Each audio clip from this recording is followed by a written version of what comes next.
जी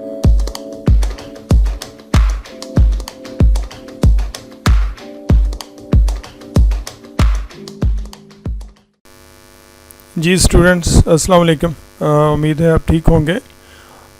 आज हम माइटोसिस की कुछ फेजेस को देखेंगे और इसकी इम्पोर्टेंस हमने कल भी कुछ डिस्कस की थी। जैसे जैसे हम इसकी डिफरेंट स्टेजेस को हम डिस्कस करेंगे तो साथ साथ हम इसको थोड़ा इसकी इम्पोर्टेंस को भी डिस्कस कर लेंगे। सो इसमें जो फर्स्ट फेज़ जिसको हम इंटरफेस कहते थे वो हमने उसमें हमने देखा था कि बहुत सारी स्टेजेस हैं। बेसिकली ये रेस्टिंग फेज़ नहीं है, बल्कि इसमें बेशुमार चीज़ें हो रही होती हैं, जिसमें उसकी ग्रोथ भी हो रही होती है, सेल की नया साइटोप्लाज्म बन रहा होता है और उसके साथ साथ इसमें डीएनए सिंथेसिस भी हो रही होती है। इसके साथ साथ हमें पता है कि इसके अंदर बहुत सारी ऑर्गेनेलीज़ भी बन रही होती हैं। सेल ऑर्गेनेलीज़ की जब हम बात करते हैं तो उसमें माइटोकॉन्ड्रिया है, उसमें गोल्जी अपरेटस है, उसमें राइबोसोम्स हैं, एट्सेट्रा एट्सेट्रा। अगर हम प्लांट की बात करें तो उसमें क्लोरोप्लास्ट भी आ जाता है। ठीक है जी।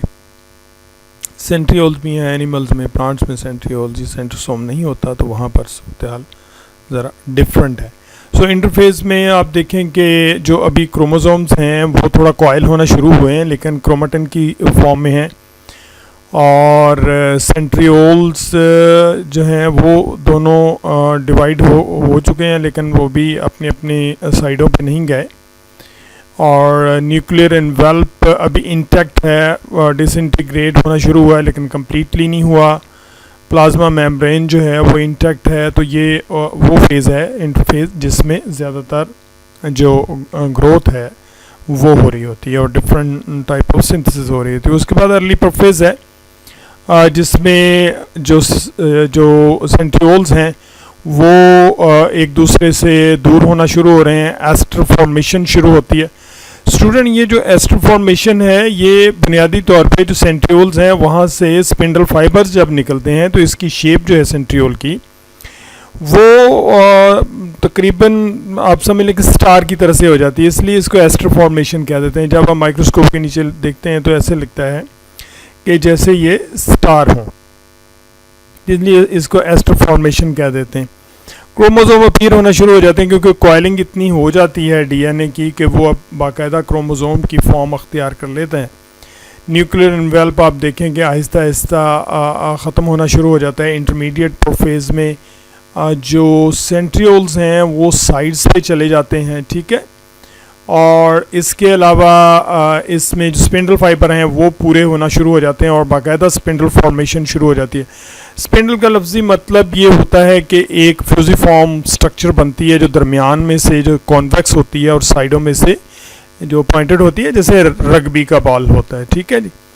उसके बाद लेट प्रोफेज में आप देखें न्यूक्लियर एनवेल्प कम्प्लीटली डिसपियर हो जाता है और उसके बाद जो सेंट्रियोल्स हैं वो साइडों पे चले जाते हैं, एस्टर फॉर्मेशन कंप्लीट हो जाती है, जो स्पिंडल फाइबर हैं वो एक दूसरे के साथ मिल जाते हैं। अच्छा, माइंड इट, ये स्पिंडल फाइबर दो तरह के होते हैं। ये कोई तस्वीर चूँकि ब्लैक एंड वाइट है, बहुत अच्छी भी नहीं है, तो इसमें आमतौर पे जो दो स्पिंडल फाइबर हैं, दो तरह के स्पिंडल फाइबर्स हैं। एक को हम कंप्लीट स्पिंडल फाइबर कहते हैं जो एक सेंट्रियोल से दूसरे तक जाते हैं, और कुछ जो हैं वो दरमियान में रह जाते हैं। जो हाफ स्पिंडल फाइबर हैं वो जुड़ते हैं बेसिकली इन क्रोमोसोम में।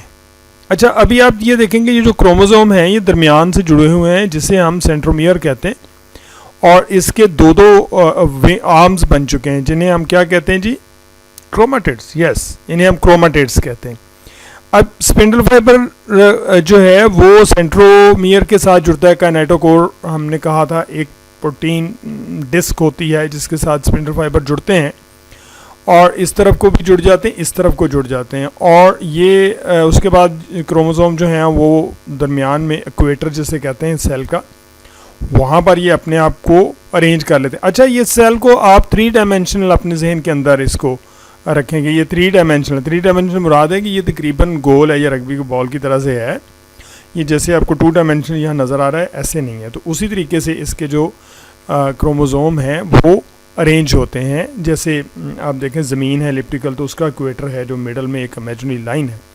एग्जैक्टली यहाँ पर इक्वेटर मिडल में क्रोमोसोम जो है वो अरेंज हो जाते हैं और स्पिंडल फाइबर उसके साथ जुड़ जाते हैं और उसके बाद इसको हम मेटाफेज कहते हैं, इस फेज को हम मेटाफेज कहते हैं। उसके बाद हमारे पास जो है वो एनाफेज आ जाती है। और एनाफेज जो है ये, इसमें आप देखें ये स्पिंडल फाइबर इस तरफ से इस तरफ को खींचना शुरू कर देते हैं सेंट्रोमियर को, और इस तरह का स्पिंडल फाइबर जो है वो दूसरी तरफ खींचना। आप देखें नॉर्थ एंड साउथ पोल की तरफ आप समझें, जो 2 पोल्स बने हुए हैं, नॉर्थ एंड साउथ पोल तो एग्जैक्टली नहीं है लेकिन सेल के 2 पोल्स बन जाते हैं, और जो स्पिंडल फाइबर्स हैं वो क्रोमाटिड्स को अपने अपने पोल्स की तरफ खींचना शुरू कर देते हैं।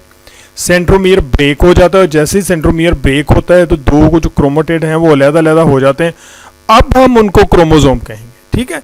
अब ये देखिए हमने 4 क्रोमोसोम से शुरू किया, 1 2 3 और 4, और यहाँ भी 1 2 3 4, 4 एक तरफ चले गए, 1 2 3 4, 4 दूसरी तरफ चले गए। तो वो जो 4 क्रोमोसोम थे बेसिकली 8 में कन्वर्ट हो गए। तो हमने 4 से स्टार्ट किया था। अब जब ये 2-2 बनेंगे, ये यहाँ पर अब एक सेंट्रल प्लेट जो है वो इक्वेटर पे अपीयर होना शुरू हो गई है, इन्वेजिनेशन होना शुरू हो गई है, और ये अब जिसे साइटोकाइनेसिस कहते हैं, पहले वो कैरियोकाइनेसिस कहते हैं, जिसमें जो न्यूक्लियस डिवाइड होता है, क्रोमोसोम डिवाइड होते हैं, जब साइटोप्लाज्म डिवाइड होता है तो उसको कैरियोकाइनेसिस कहते हैं।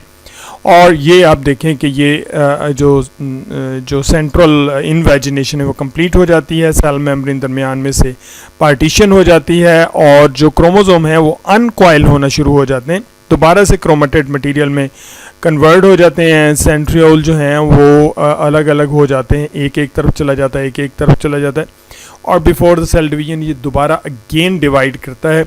अब देखें स्टूडेंट, जो इम्पोर्टेंट चीज़ है वो ये है कि इसमें जो क्रोमोसोम हैं वो यहाँ भी 4 हैं और यहाँ भी 4 हैं, लेकिन यहाँ पर सिंगल स्टैंडर्ड हैं, ये क्रोमाटिड, ये डबल नहीं है क्रोमोसोम, ठीक है। और सेंट्रोमियर तो है इनमें, लेकिन ये डबल नहीं है बल्कि सिंगल सिंगल है। यहाँ भी ऐसे ही है, बट हैं पेयर के अंदर ही। लेकिन अब जब बिफोर द नेक्स्ट डिवीजन जब ये डिवाइड होंगे तो फिर इनमें एक एक क्रोमाटिड और बन जाएगा, और इनका साइज भी पेरेंट साइज के बराबर चला जाएगा। और जब ये पेरेंट साइज के बराबर चला जाएगा तो ये सेल जो है वो दोबारा डिवाइड करने के लिए तैयार होगा। सो हमारे पास कितनी फेजेस हुई? इंटरफेज है, early prophase, intermediate prophase, late prophase, metaphase, anaphase, और उसके बाद अर्ली टीलोफेज है, लेट टीलोफेज है जब क्रोमोसोम एंड पे चले जाते हैं, और लेट में फिर डिवीजन जो है वो कंप्लीट हो जाती है और डॉटर सेल्स जो हैं 2 बन जाते हैं। ये जो हमने डिफरेंट स्टेजेस बनाई हैं आर्बिट्रेरी है। आर्बिट्रेरी मतलब ये होता है कि हमने अपनी आसानी के लिए बनाई है, एज सच सेल के अंदर वहाँ कोई ऐसी कोई डिमार्केशन नहीं है, हमने आसानी के लिए इस पूरे प्रोसेस को जो है वो डिफरेंट फेजेस में डिवाइड कर लिया ताकि हम इसको समझ सकें। Thank you very much students. उसके बाद हम कंट्रोल ऑफ सेल साइकिल जो है नेक्स्ट जो लेक्चर है उसमें शुरू करेंगे।